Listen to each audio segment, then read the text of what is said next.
tutorial how to check the performance on your website on Lalilala.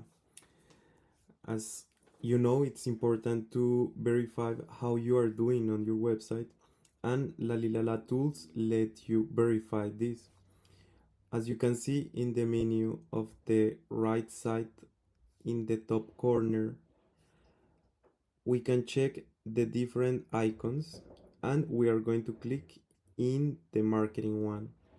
Over there we're gonna click on statistics, and now we are going to check all the dashboard, like it's a small summary of my performance. You can see like the timing of the people over the website, how many visits do we have, if there are organic search, if it's social or if it's paid. Moreover, we can check the countries of origin where our users are interacting with us.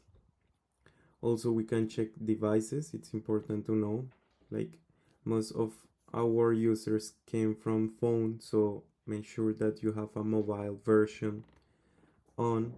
And also you can check the behavior, how long they are taking on the website, how many people it's going through. So this is a really important step to take into consideration when you are checking the performance of your website. That's how you check the statistics on your website on Lalilala.